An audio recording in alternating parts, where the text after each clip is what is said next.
welcome to our YouTube channel. My name is Praise, aka Omalicha Ada Ego Baby Girl, and I'm here with my sister Joy. Okay, Yes. so this channel is going to be about relationships of all kinds. It could be dating, it could be marriage, relationship with family, with friends. It's going to be about religion, lifestyle, Culture. yes, Sex. I will also going to be giving advice as well. So if you guys have any questions or you need advice on certain things going on in your life, you can always message us and we'll be more than happy to answer all those questions. Yes. Yeah. So today we're going to be talking to teenagers between the ages of 11 to 19. So who are teenagers? Teenagers are usually people between the ages of 13 to 19 who are going through emotional, physical, mental, social changes. So the period between childhood and adulthood is called, your teenage years or adolescent years. I know teenage years starts from 13 to 19, but for the purpose of this topic, I'm going to be including those that are 11 and 12 years old as well. From 11 to 19. Yes, we're going to be 19. addressing those between the ages of 11 to 19 in this video. We're going to be talking about how teenagers get exposed to sex. What is sex? Do you know what sex is? If you know, maybe you're a bad girl or bad boy, but anyway. So who are teenagers? We already described that. Yeah. So what is sex? Sex is the physical penetration between a man and a woman, or a male and female, for the purpose of pleasure or to produce children. There are certain ages that you should or should not be engaging in sex or sexual intercourse because of the damage it can do further down the line in your life. I've had so many stories of many men and women that have been so traumatized have gone through really life-altering situations or behavioral changes because they were exposed to sex at a very early stage in their lives. Yeah, and this usually starts with molestation. And molestation, honestly, we're going to talk about sexual molestation, and this usually happens at a very early age. Between the ages of 11 to 19, you're so vulnerable. And sometimes this molestation can be a family friend, it could be even a teacher, father, mother, auntie, uncle that are abusing. It usually is. The people that actually sexually molest you are actually very close to you. Yeah, they're within your family. Fathers, mothers, uncles, aunties, family friends, cousins. I mean, honestly, sexual molestation is usually never from the outside. It usually starts from within. That uncle, that auntie, that father, that mother, that auntie, that nanny that you trust or that your parents trust, they are usually the first people to actually introduce you to sex, and it usually starts even before teenage years, actually. Yeah. From the age of 6. Yes, I've even heard of stories of even babies getting molested at a young age.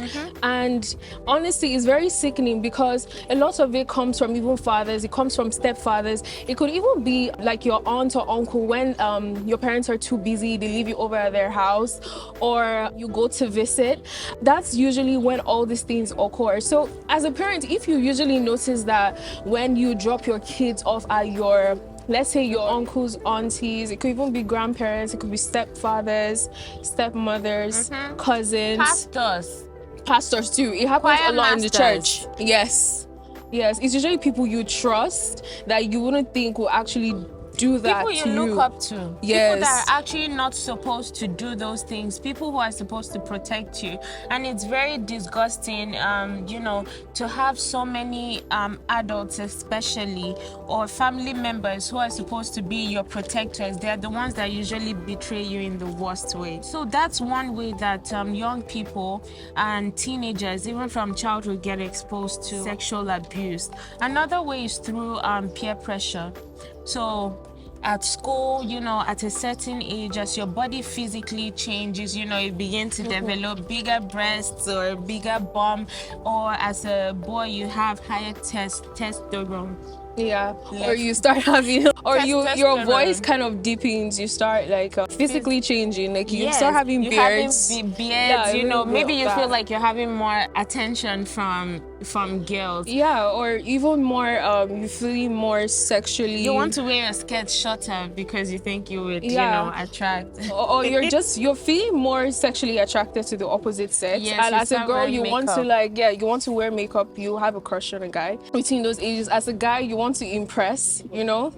So being a teenager, that's actually when you have the most peer pressure, because people in your age range who have already been exposed to dating, pornography, masturbation, they could be the ones that begin to lure you into this type of things. I think a lot of younger people, children or teenagers, the people closest to them, like their friends, it's usually like that bad boy that told them about this dirty magazine, and or they want this to feel porn among. site. And I think at that age, you always want to feel among, because you're trying to socially adjust, and you're more aware of your social status as well. You want mean to be feel among, like be socially accepted? Yes, especially like, let's say in your class there are lots of people already having sex, and they keep, or let's say they know you haven't had sex and they just keep pressurizing you or keep mocking you that, oh, it's because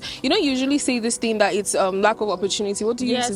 Somebody once said that virginity is a lack of opportunity. Yeah, so usually they could pressure you into having sex or wanting to have sex even though you're not ready to.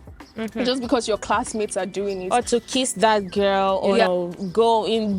Even if it's a game, they could dare you to go into the locker room or whatever to do sexually explicit things with classmates or people. And sometimes your parents don't. Most times your parents don't know about it. It's just a side of you that your friends see, or that part you hide away from your parents. So those are the two ways: sexual molestation and peer pressure. Those are usually the two ways that teenagers are exposed to sexual abuse. So what do you think is a way for younger people, especially in this generation where everything is online? If you want to look up nude photos, pornography, everything is online. I think these days, like, teenagers are no longer teenagers. Like, it's scary because there are a lot of teenagers that even know more than adults about sex, about relationships. The internet is their playground at this point. There's so much information out there, and a lot of it isn't filtered. So I think even the government encourages sex at an early age. I personally don't believe that people between 13 and